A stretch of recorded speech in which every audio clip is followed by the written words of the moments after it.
What's going on, guys? So if you've been with us at Running for a while, you will have seen that we use a few sets of acceleration drills and jumps and skips, bounds, all this kind of stuff that require resistance. And the resistance is usually pressing up against a wall. So pressing up against a wall this way, leaning into it to that 45-degree angle and driving, or it's, let's say, jumping against a band with a band around the hip. It's running against band resistance. It's all these different kinds of things, right?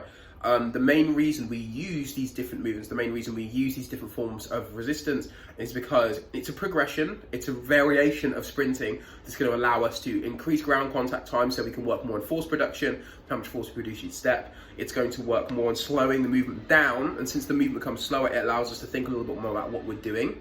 And also, it adds an element of stability and safety in, and that's the bit that I want to go over now. So when you're starting off with sprinting, especially if you've been weightlifting for a long time, you haven't sprinted in a while, or maybe acceleration was never your bag, like actually accelerating off the mark was never great for you, you're likely going to go from being in this nice acceleration angle where your body's on at 45 degrees, and your first or second step brings you to here, instead of staying in that forward lean. Now, this is a problem because in order to be able to overcome your inertia and get forward, I think you have to get your center of mass traveling forward. One of the easiest ways to gain a stretch shortening cycle and to gain some free energy, some free momentum, some free force to take you forward is to lean, so your body will fall forwards and gravity will help you. But also, falling isn't necessarily the kindest or nicest sensation initially when you don't know how to control it. So if you're falling and it doesn't feel like anything's going to stop you, you're not going to want to lean. But if, let's say, like, imagine, so I've got like the countertop just here. If I go and touch this countertop, I can adjust myself so that I can get a proper lean. So I'm just going to use this chair here. I can use the chair or I can use the wall to hold myself at the proper acceleration angle. So then I can go through the movements of acceleration drills and what my lower body's supposed to be doing during this leaned angle, during this lean, whilst feeling safe, whilst being able to slow down the movement and practice how I'm going to drive my legs to be able to maintain this lean. And that's where the safety component comes in. Because you're adding the safety that you're not going to fall, your body will allow you to work within that angle.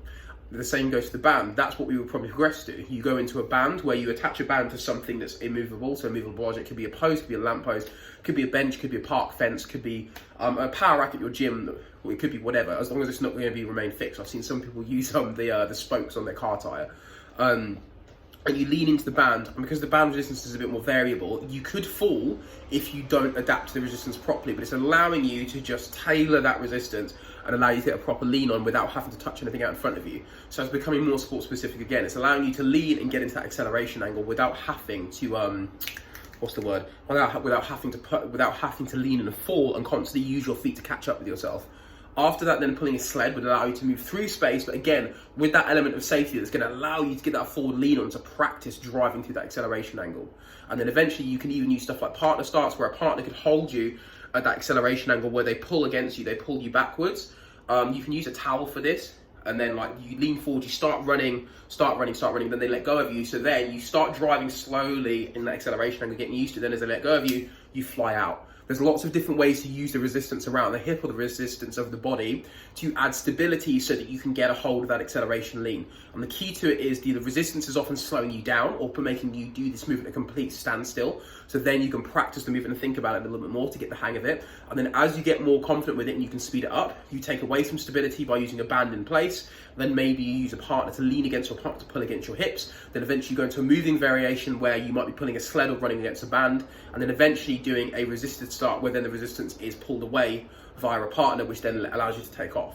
But just that addition of the stability, the addition of the resistance is going to give you something to push against so that you can get that acceleration angle without feeling like you're going to fall over. So that's one of the keys to the acceleration stuff. That's my little explanation. That's our theory behind, or rather our principles behind, why we would use bands, why we would use a wall, why we would use a sled to teach you to accelerate before we go straight into all that acceleration work maybe.